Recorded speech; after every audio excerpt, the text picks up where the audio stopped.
M. Fazri, warga Jalan Ki Anwar Mangku, Lorong Nasional, Kelurahan Pelaju Ulu, Kecamatan Pelaju, Palembang, harus berurusan dengan petugas kepolisian. Dirinya diamankan anggota Satreskrim Polsek Pelaju setelah diamuk warga karena kedapatan masuk ke dalam rumah warga bernama Marcel Meilando di Jalan Ki Anwar Mangku. Kapolsek Pelaju Palembang, AKP Randy Nopriadi, membenarkan adanya seorang pria diamankan pihaknya saat sedang patroli hunting di mana pelaku sudah menjadi bulan-bulanan warga karena kedapatan masuk ke dalam rumah dan hendak melakukan pencurian. Untuk modus pelaku masuk ke dalam rumah warga dan saat itu juga ketahuan oleh korban sehingga nekat melukai korban dengan senjata tajam jenis pisau yang dibawanya. Akibatnya korban mengalami luka di bagian tangannya karena mencoba menghalau serangan pelaku. Dari tangan pelaku diamankan sebilah pisau dan 1 unit handphone. Pelaku sudah kita masukkan ke dalam tahanan Polsek Pelaju.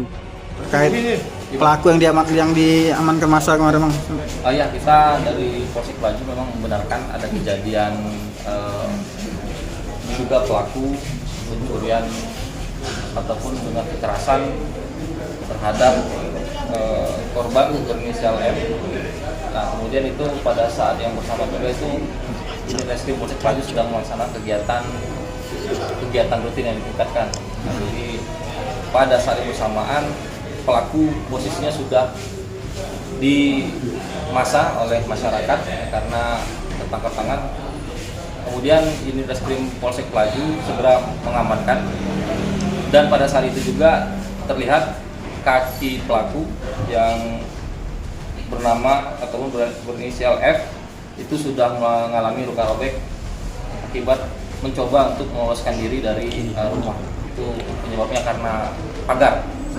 Tindak lanjutnya itu anggota polsek itu segera membawa ke rumah sakit Pertamina dan di sana pelaku dan korban sempat bertemu. Nah, jadi kita langsung melaksanakan kegiatan penegakan hukum di situ. Itu korbannya cepat luka, Bang? Korban luka ada di tangan. Ya, itu barang bukti yang kita amankan itu sebilah pisau dapur. Pisau dapurnya itu juga ada di rumah itu juga, di rumah korban. Tim Liputan Sumsel Update TV melaporkan.